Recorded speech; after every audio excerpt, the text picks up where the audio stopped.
Hello there, welcome to PevyGrid. It is a data solution by PevySpace that provides very simplified extract, transform, and load functionalities. In today's world, data is everything, and with a numerous number of surveys or data collection tools or even various software solutions that generate huge amounts of data, PevyGrid is what you need because it brings this data together, cleans it, and avails the clean data for insight. Let's log in so that we can see how PevyGrid makes this happen.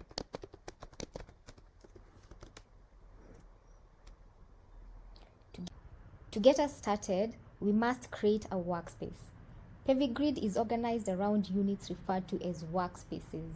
A workspace is like a portfolio or folder where data sets and users are managed. We must therefore create one to which we will be adding our items. Click on the Add Workspace button. We have to provide a name. The description is optional.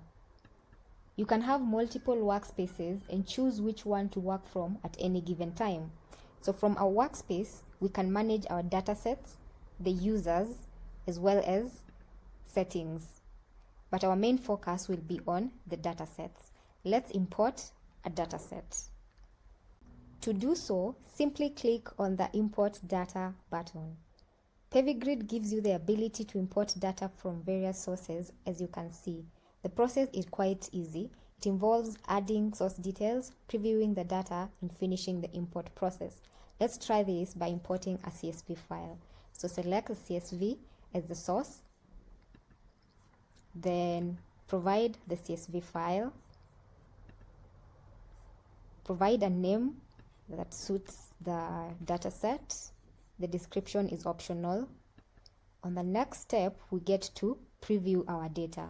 We get to know that we have 33 entries and 16 columns. These are the columns that we have, and below each column name you can see the data type. Also in the preview, we get to see the first 5 entries and the last 5 entries of our data set. If we save this, we get to see now the full view of our data set in tabular form.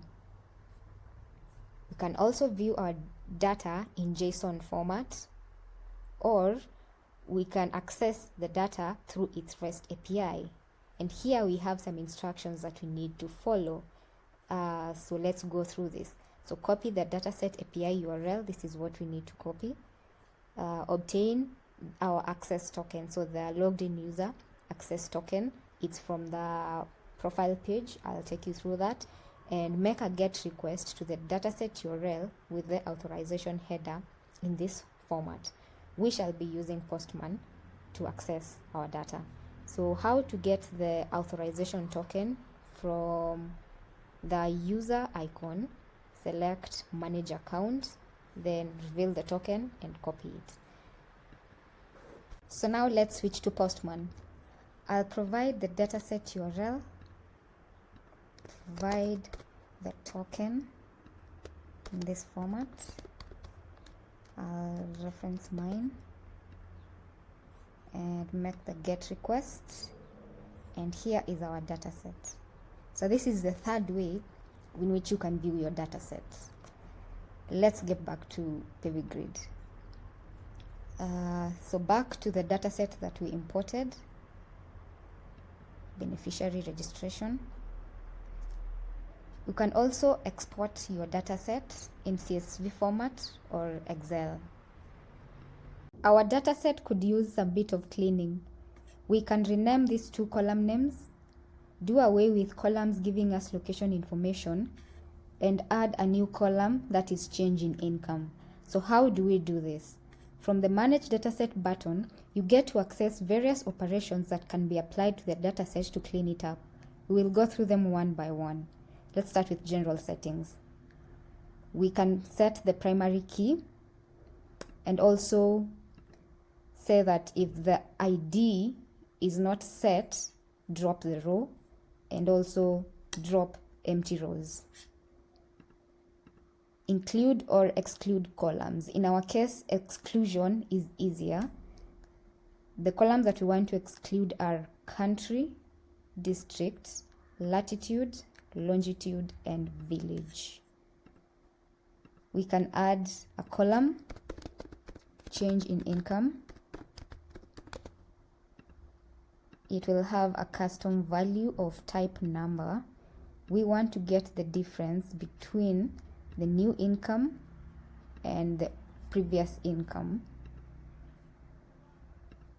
We can also rename columns. We need to rename sex to gender,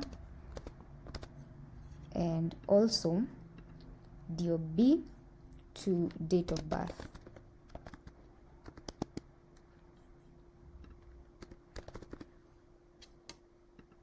Case formatting, let's change the username to all caps. Then view the summary of the operations that we have selected and save that. Every time we take a dataset through the cleaning process and save it, the version is incremented. To switch between versions, simply select the version of interest. We still have 33 entries and the columns have reduced to 12. Let's confirm that our specifications have been applied. The usernames are now in all caps. The column names have been changed. We no longer have the columns that were giving us location information, and we have a new column that is changing income. And that's how we clean data. Simple, right? Now let's import another data set. We close this and import data from a custom API. Select the preferred authentication method. In our case, it's none. Paste the URL and give our data set a name. Description is optional. Then fetch the data set. We have 100 entries and 4 columns. First 5 entries and the last 5 entries. Save this, and here is our imported data set. We're not cleaning this, so let's just close this so that we look at another feature, that is merge datasets. How do we merge datasets? Yet another very simple process. Start by setting the dataset name. Then select the base dataset, then the other dataset. In our case, we only have one option. The reference column is an optional field. We'll go through both scenarios where we provide a reference column and where we don't. So let's start by setting a reference column. The reference column has to be a column that is shared between the datasets that have been selected. In our case, it's the ID column. So let's set the reference column as ID and save our dataset. And here is our merged dataset. The new dataset has 15 columns. Remember that our base dataset, that is beneficiary registration, had only 12 columns. So where have the 3 extra columns come from?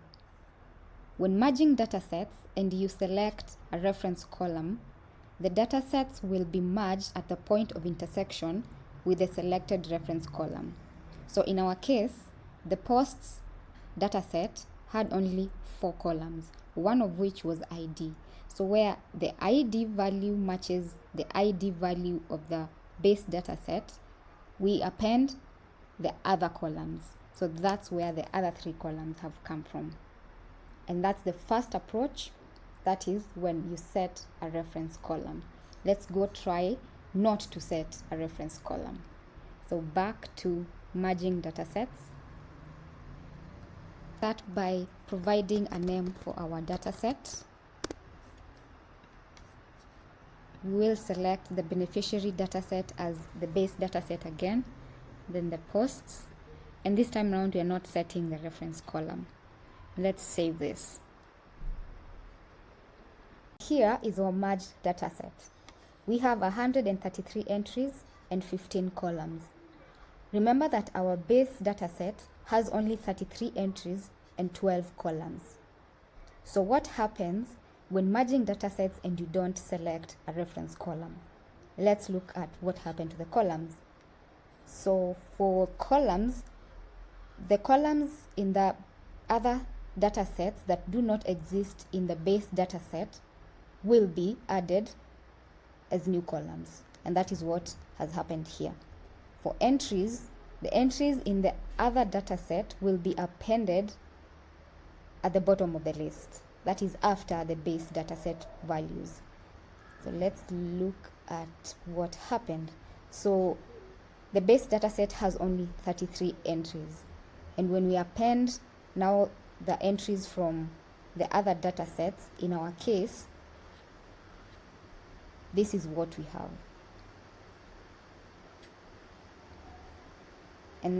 And that is how we merge data sets using PevyGrid. We have gone through a very simplified approach towards extraction of data, cleaning the same data, and availing the clean data for insights. That is what PevyGrid is all about, simplifying the process. Stay tuned for more features, and we guarantee you that the process will be simplified.